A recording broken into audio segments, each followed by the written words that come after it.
we set ourselves 24 hours to make this review. What did we do? Board games are a little inaccessible sometimes. Rules, player count, even a place to game can all be rough. And reviewing them is no joke either. It takes a hot while to script, edit, and film everything. But, I've been reviewing board games for quite a couple of years here at Shelfside, and I think I have what it takes to make our style of board game review of pros, cons, and multiple scores filled with component shots of B-roll all in 24 hours. It's 9:17. 9:55. 7:30. All right, that's good. All right. Here's the challenge. I have to play this 20 to 40 minute game I know very little about with my friend in all of its game modes, then write the script, then film everything, then edit it, and then upload it before the day is done. I repeat, I must upload this entire video before midnight, so that means I have to edit this intro part too. We gotta go. We gotta get moving. Can I do it? I think so.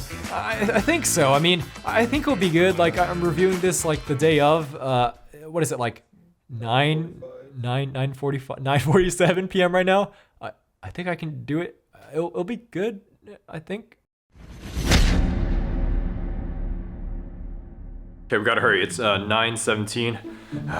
I told him we'd be there at 9:30. We're gonna have to stretch that out. I will be there 9:45. Okay. I have to do all this because we're filming at my friend's place, not this place today. So moving like half the gear. Yeah. Here's the game, some other camera stuff. Let's get this packed in the car. Crossing my fingers really hard that I didn't forget anything. I forgot the slider. I need to go grab that. I have to drive back. Now we're actually going. It's 9:55. God, this is running so behind schedule. Let's go, we're here. I was here to save the day. This is content. It's much harder while holding a camera, I'll tell you that. It crossed my mind on the way here that it'd be a little easier if we filmed at my place. Probably. But yeah, this is the challenge we've done for ourselves. Let the carnage begin. Set it all up. Okay, all this stuff is set up, so we're gonna grab some food here. This is my second breakfast. This is literally the second breakfast. This is a mana cost. Okay. Attack, health.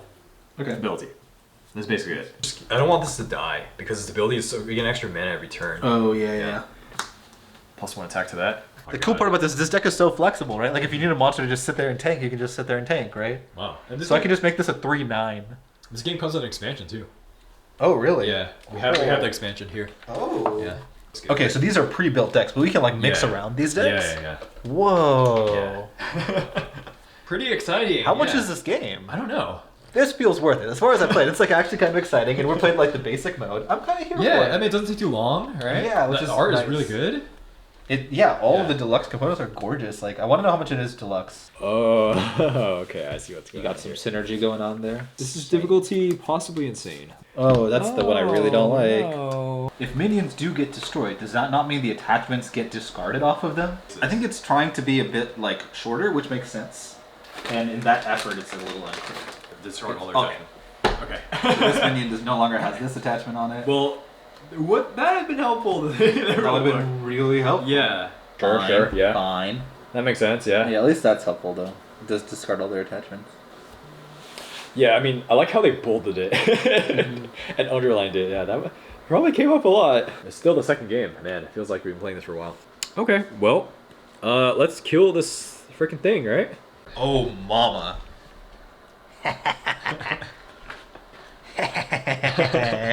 Behemoth.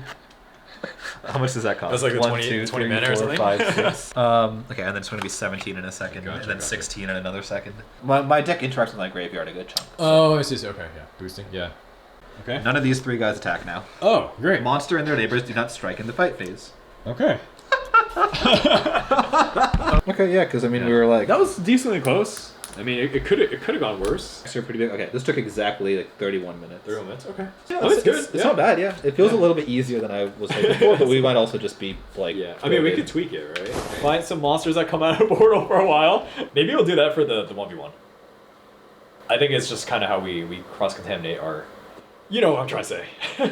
Can't think of negatives about it. It But doesn't feel epic in the way that I'd like a game like this to feel. I couldn't tell you the names of these bosses. Something about the hateful guy. Oh yeah, the hate bringer. The hate bringer. Yeah, I mean, I think I think also just making like the decks the size they are is just, it goes well with how casual it's trying to be.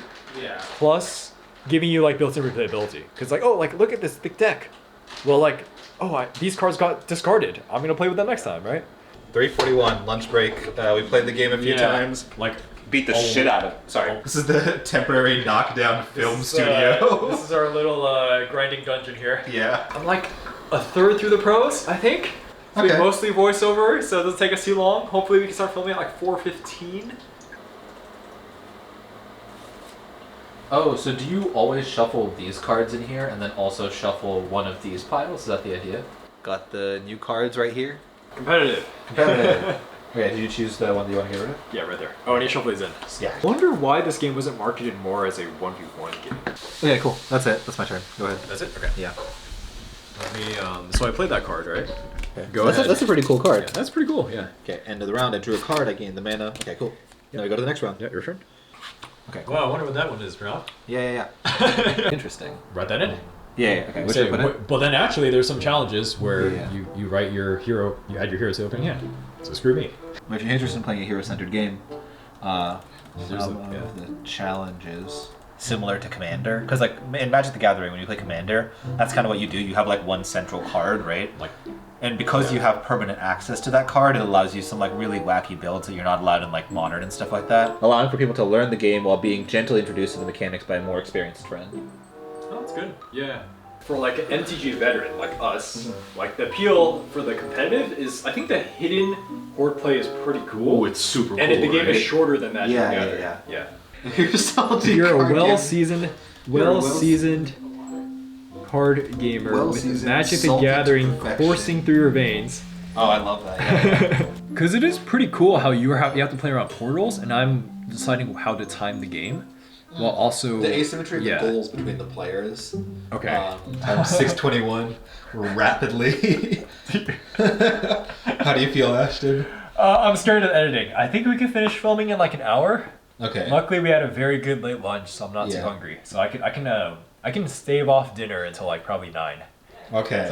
Good luck. Yeah. You can take the last slice of Costco pizza. Okay, that might help. This is almost done. Yeah. Okay. We're gonna have to put Pranav through his paces and helping me out film here. Oh yeah, we're gonna have some fun.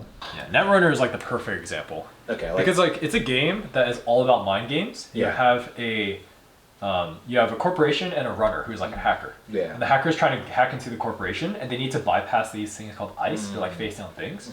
But the game is like 2 hours. Yeah, careful with that. You got to be really careful with it. Okay.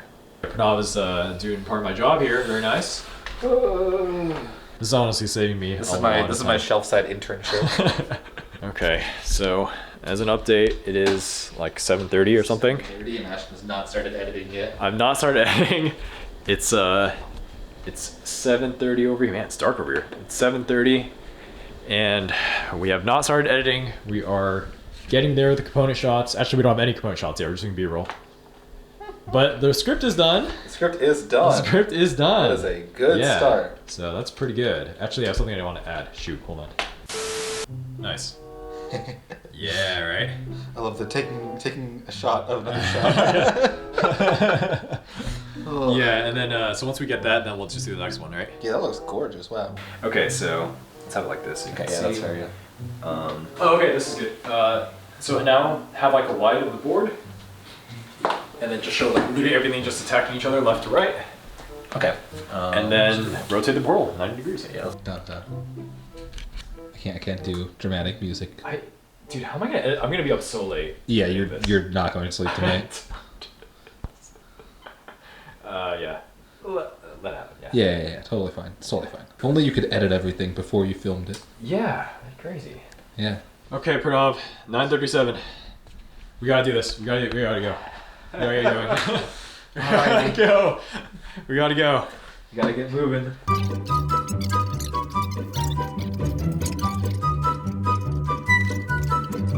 We're close. Okay. Kind of. Minus like 6 hours. And for replayability, it's fantastic. Yeah, for replayability, you're nuts. replay your guts. Highly replayable game. We're trying to make this. We set review ourselves tomorrow. 24 hours to make this review. We set ourselves 24 hours to make this review. Oh, you know what? Yeah, keep this one rolling. I'm gonna talk into it for the last one. Can I do it? I think so. I think so. I mean, I think we'll be good. But it's like 9:46 p.m. right now. I think. Do I have time? And then it just cuts to it. Let me just shake. No. Yeah. Sometimes they do stuff immediately. Yeah. What's up? Nothing. I'm just okay. dancing back here. It's just vlog content. Okay. I was like, wait, I need to do I just something. want to fuck with you. We're on time crunch, Rob. Yeah, I know. It's just funny. Cons. Oh, alright, let's move the Can I cameras. just sit up if you're just gonna be chatting for a while? Or? Whew, alright, that's good. Alright, we just need to get this home, all this stuff home, and then I can edit this, and we'll have it uploaded tomorrow. So, what time is it for now, so I can drive home? It's 12:01. Wait, really? Yeah. Wait, I thought it was 10. Wait, what? I thought it was 10 o'clock.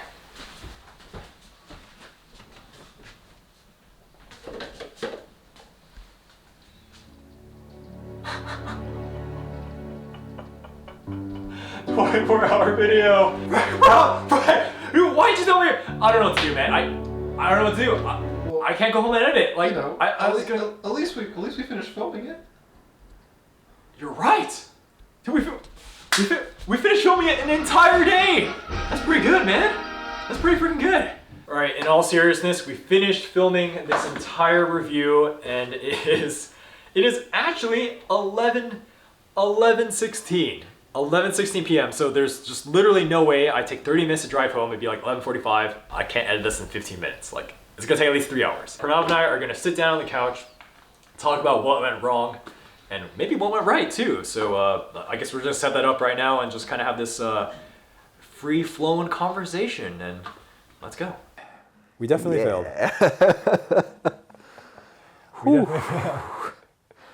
In fairness, sitting down in this chair is probably the first time I've sat down all day This is outside of really like nice. playing Outside of the playing, game. yeah, but then we're so engaged, right? Oh my god, no! I decided I don't think I'm going to be able to get back up. I still have adrenaline running through my veins, but that's because we have to pack up all this gear and everything. I think all of it's left my body at this point. Yeah, I'll be helping you pack up, but I'm just zoned out at this To point. I drive think. home. Oh, It's God. great. I feel tired in like a good way. That's true. I definitely feel like I accomplished something, even though we definitely failed. We technically failed, but at the same time, But hey, we for a didn't first really. attempt, We didn't really. Yeah.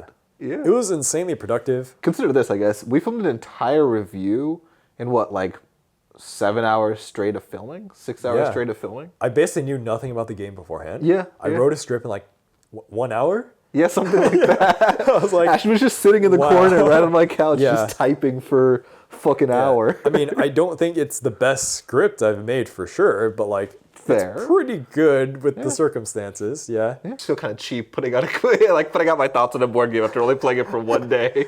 But we played it so many times, right? That's true, Yeah. that's true. Yeah, Yeah, it's no. definitely not as nuanced as like Star Wars Rebellion, Yeah, where that's like true. meet up week That's after true, week yeah, after yeah. week, or War of the Ring, where I played it with like a bunch of different people. Yeah. So this is like the problem with doing this type of content, because I play it a lot, like we just rapid go, but it doesn't have time to marinate in your brain. Yeah. That's why I was so surprised at the recommender score. I was like, wait, I actually have some legitimate thoughts. Yeah, exactly, right? Like, no, I think one of the things is like because we're put in the time crunch, it actually helps us a lot in terms of thinking of things we think are good about the game and stuff, right? Because there are so many things that we probably would have taken like a few days to get to in terms of our thoughts about the game. Yeah, that everything- because we yeah. were in a time crunch, we're just like, and we're bouncing ideas back and forth off of each other. Where Yeah. it's like, hey, I like this part about the game. I didn't like this part of the game. We're pretty good about that, so that helped. Anyways, this is fun. I mean, Oh, this was definitely. Yeah. I would do it again. I would do it again. I would be a with better lot structure. more precise about it next time. Yeah, I hope that was insightful. Here is the actual review that I came up with. Yes. Yeah. What a video, yeah. God dang. This is the end of the vlog. Mission failed. The video is finally done. Yeah. Ta-da. Yep, so this is all here. It's all done.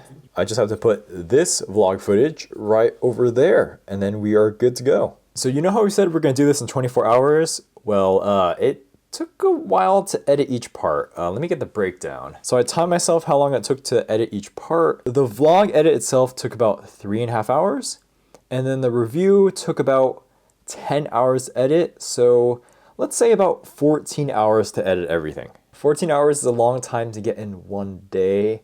It's probably possible I could do all the editing in one single day, but we'd have to do the editing in the same place as we film it because there's going to be redos. I mean, look at all these redos I'm doing over here. I even had to redo some audio. There's just some things you don't catch until you're in the editing seat, and then also when you marinate over the game a little bit more. So this game in specific had a lot of these card abilities like that, which were a pain in the butt to take photos of and put into the game. So that added to probably about 2 hours. I actually think this 24-hour video could be done. We just need something a little simpler than this. You know, maybe I could do this all in one day. Maybe I could. So that could be an upcoming video. Not anytime soon because this project is really tiring, but we'll get it done. And now let's get to the review, and hopefully there's some nice substance there for you guys. If you want a written review, that's always in the description as usual. Anyways, here's the review. Go.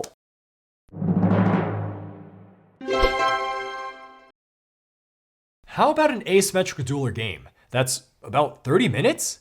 A castle defense card battler. Could this be like those tower defense games we played growing up? Yes, we're for the Horde here with Skytear Horde, where it takes some castle defense ideas to defend against the oncoming bad guys, and there's even going to be a boss monster with multiple forms to take down. It is from the same universe as Skytear, the board game MOBA we reviewed a while back, but it doesn't share too much with that except for the art. This game is rather meant to be played mostly solo or cooperatively, but with a competitive mode we'll talk about. How to play. Goal of the game is to have your castle of 20 health survive, and to kill the outsider, that is, all of its forms. To get to kill the outsider, you'll have to first destroy one horde portal, which will get you another portal. Then this portal summons the outsider. Once that dies, there's a new form to kill. Once you kill that last form, you'll win the game.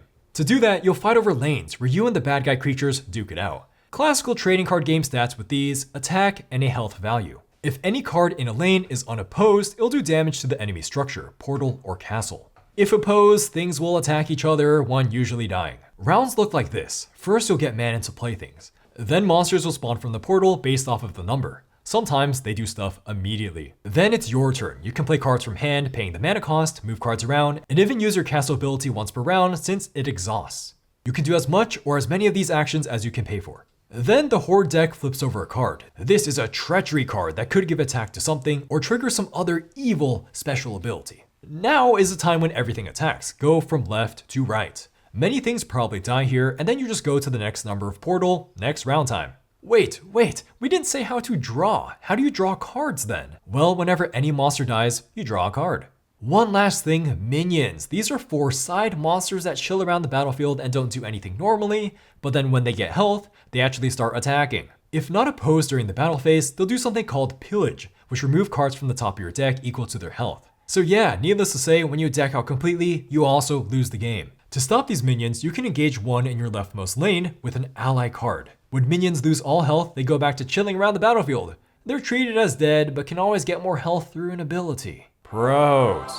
Skytear Horde just looks great, and a quick disclaimer here, we do have some deluxe components, so we have this double-stitched playmat, and then acrylic tokens. These both combine to be about $40. Normally, components look like this. But anyways, the game looks fantastic, with there being a great slot on the mat for each card or deck of cards, a clear space to put mana, and component quality all around feels great, and you have an included insert. So you have all the cards, this is all the hero cards, this is all the villain cards down here, and then you have like all the little components, the component trays here. It fits so well in this box. Plus, look at all this art. I mean, it's useful to have an existing game to take art from, but man, cards just pop really well. Look at all these bright colors. For bad guys, for the outsiders, all the castles. Symbology is also excellent to save time. Quick play effects are lightning bolts, and health and attacking symbols make sense and match the card colors perfectly. Learning is also pretty good. There's a bunch of clear steps to get you playing, telling you what cards to set up on your first game, explaining key concepts smoothly, then going through each phase in order so you can just run through the motions. And there's some nice player aids, but back to the rules later though. Now for gameplay pros, and we have to start with this whole game depicting this whole castle defense thing pretty well. Monster cards blast out of a portal, spawning round upon round, and it's up to you to put up defenses to kill them off. And then also you can put up towers, which you can actually tap every round to use their tower ability to shoot down the monsters. Hey, Ashton from the future here. Note that towers aren't necessarily to attack bad guys, but do have a cool tapping ability to use every turn. And they feel like towers because you can't move them once you place them down. There's some nice evil uncertainty within rounds, because the treachery that the Horde flips before attacking can be a teensy little adjustment in adding damage or a surprise ability. It's not usually doing anything too crazy, but the additional +1 attack on a right or leftmost creature, or suddenly spawning a skeleton, can keep you on your feet. And you have some response to this with certain spells. Anything with a lightning bolt on it can be played in response, so usually you want to wait and react to the treacherous flips. What really makes this game come together are the card abilities, which are the meat of this game, with 3 unique decks for the Alliance and 3 Horde decks, and there's just so much to unpack here. There's a common MTG-esque abilities of having things trample over defenses to have leftover damage affect a structure, or cards doing something when they die, or having armor to prevent attacks, or even as simple as doing something when played. There's a couple of new tricks here with the Gorilla to damage minions without actually attacking them, which is incredibly fitting to not constantly have to block minions. Or having the ability called Heroic that boosts your attack when you take damage, but it can be pretty tricky to justify just trying to take a little bit of damage because you want to block those big monsters from attacking your castle. Maybe your castle will routinely let you draw a card by paying mana, or it'll let you heal stuff every turn. Bad guys are filled with dirty tricks too. Some mill you after damaging your castle. It's really in the undead deck's interest to spawn a bunch of skeletons everywhere and keep buffing them. It gets scarier with the Outsiders, the big bad monsters. The Death Dealer can destroy a bunch of monsters, then summon a skeleton and another card for each card destroyed this way. Or the Beast Lord has 3 forms, which can initially bounce your allies back to your hand, then eventually make all the monsters gain trample for a giant huge attack on your castle.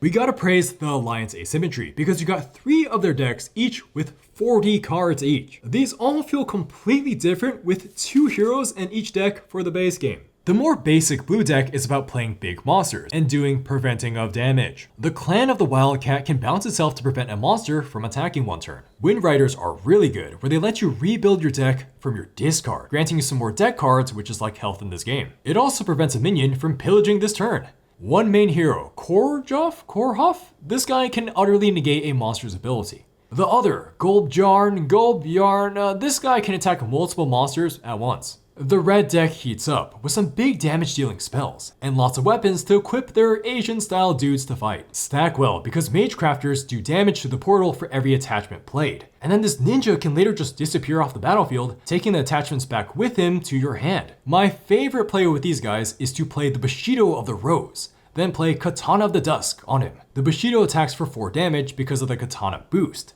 then takes 1 damage, then attacks again for 6 damage. This is 10 damage against the portal. This will take out pretty much any portal in the game. The green deck is about token counters and boosts when things die. This Bush Dryad can move any amount of damage or health boost onto her when she's played. And then whenever Bush Dryad's neighbor dies, you must deform 2, meaning 2 more +1 tokens. The green have this insane behemoth to play as a 25 mana guy, but it gets less expensive for each card in your discard. Speaking of discard, Kotlik, this guy gets +1 attack for each tribesman in your discard. One game we had it be +6, so he was a 10 attack guy. We need to praise the minion mechanic now too, because them putting pressure on your deck with conjunction with the monsters putting pressure on your castle is a nice balance to the game and prevents it from ever dragging. You're usually thinking, should I engage one of the 4 minions now that discard off of the top of my deck, but are fairly weak compared to the monsters that do more damage with strong passive abilities, but are harder to kill? There's another wrench in minion play with the attachment cards, which are horde cards that sometimes aren't monsters, just buffs to the minions that ramp up the pressure in suddenly giving them stats and new abilities. Like sometimes you need to defend against the minions badly now because they pillage extra cards.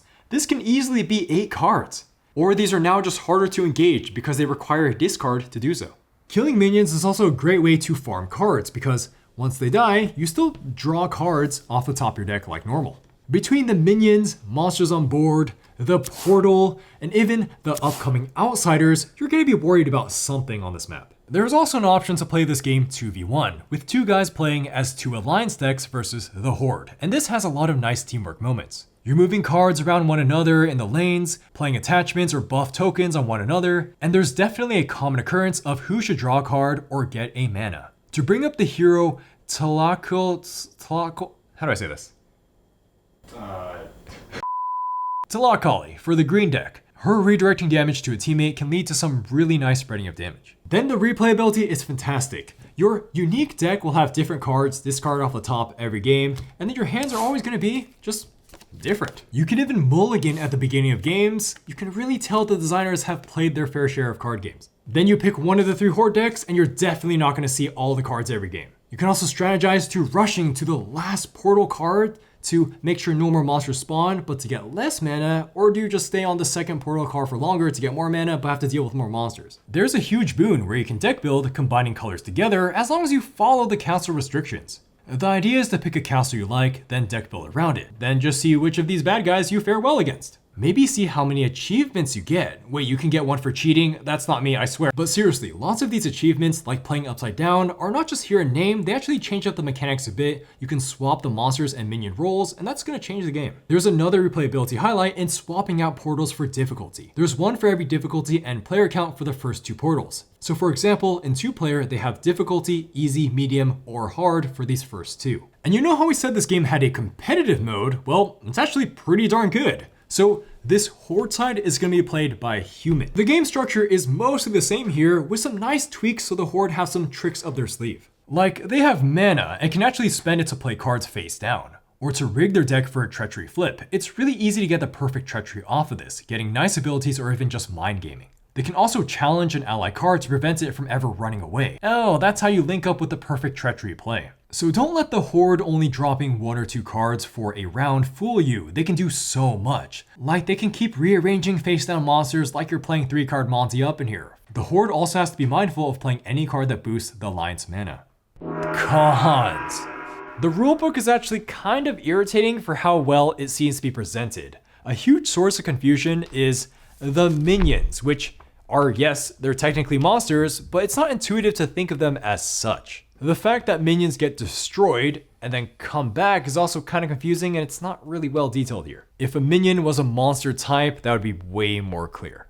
Or another one where it's a little confusing in how the outsider pile works, because it makes sense to fill it up with all of your outsiders. But you're actually not supposed to do that, and it's not made too clear. You could accidentally spawn both outsider cards in when the game asks you to spawn all cards from the outsider pile. Oh, and then the rulebook right here says the minions have green backs, but they actually have purple backs, which actually kind of drove me insane when I was first trying to learn this game. I literally thought I lost cards or something. I lost 4 cards in this game and I was searching everywhere.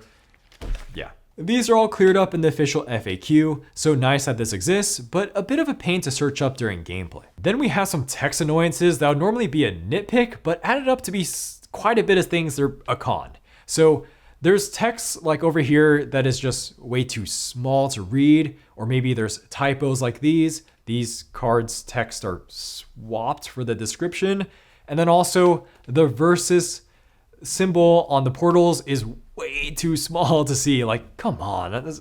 I thought that was a symbol at first, not a V and an S.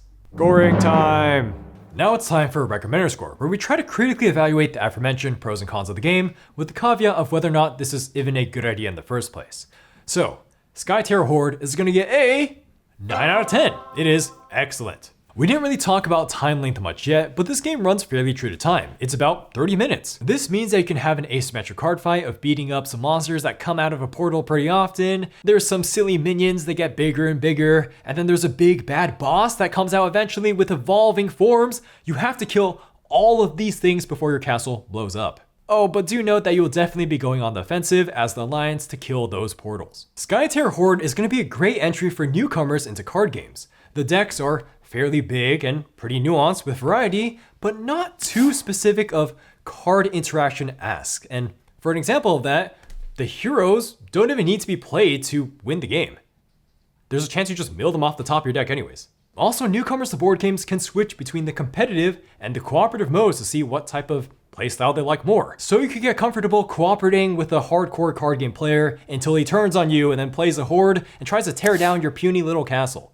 And this even plays with 3 players. If you're really interested in playing a hero-centered game, some of the challenges ask you to take a hero into your starting hand, allowing for hero-centered strategy similar to Magic the Gathering Commander. And just look at all these variants and customization thingies. Granted, if you're just looking for one of these special modes in specific, maybe Skytear Horde isn't exactly a fit for you. If you're a well-seasoned card gamer with Magic the Gathering just coursing through your veins, this is still worth a try. It has asymmetrical gameplay with all the decks. Plus the Horde plays cards face down, which is pretty cool. Then you gotta time your portal destruction pretty well as the Alliance. And even though this card game is asymmetric, it's fairly easy to learn and grasp due to its short, 30-minute nature. I'm looking at you, Android Netrunner. That game is crazy. 2 hours, 1 hour at least. As for balance, I mean, we think the game is decently balanced enough. Balance doesn't matter too much in a co-op game either, but green feels like the strongest yet harder to play, so newcomers may want to note that. And also there's deck building, so you could just deck build with these cards. For $50 MSRP for just the base game, it is a little bit on the steep side with it mostly just being cards, and if this didn't have the competitive mode, it is leaning towards an 8 out of 10.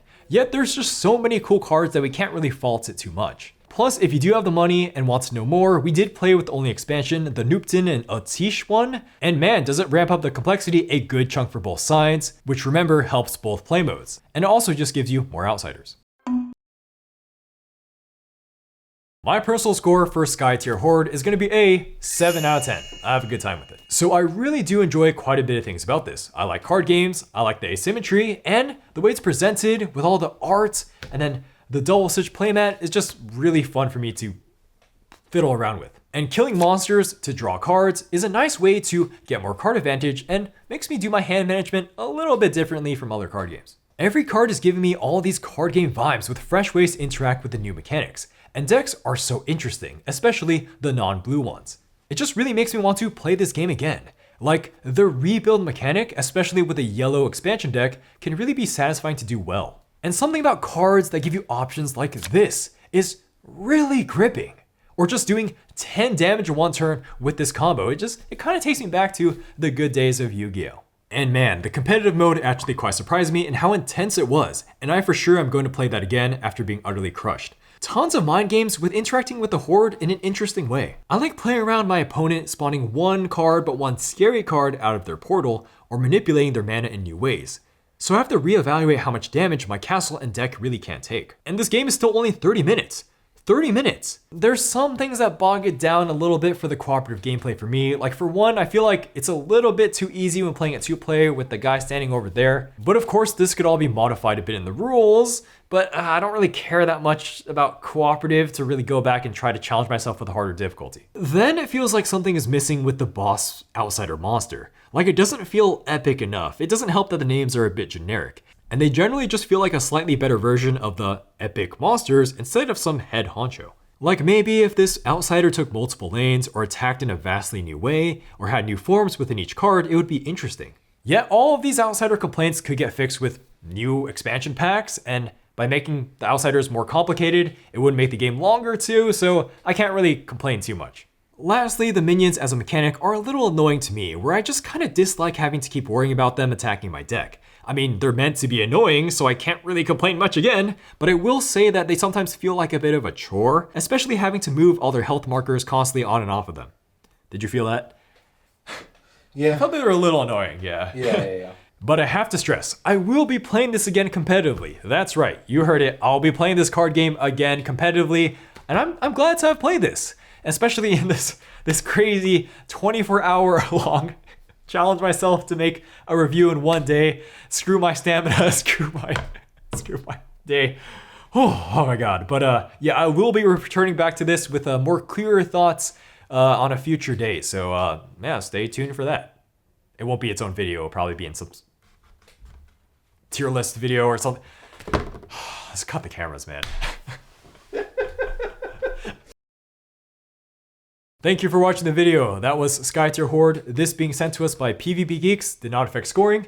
And as always, thank you to our patrons for letting me do these crazy videos. This 24-hour long video. Okay, not really. It sounds better. We just had until midnight to make the video. So yeah, thank you guys right here. And thank you to our Mad Lads of Cardboard. Thank you guys right here. And that's basically it, yeah. Comment what you think of this game, how it compares to Skytear if you played that quite a bit. Yeah, remember to like, comment, subscribe, all that cool stuff. So that'll be the end of our 24-hour long video. Oh wait, actually I have to go edit this stuff, so let's get that wrapped up. Yeah, we'll cut the cameras. Yeah. Hey, Pranav, what time is it right now? So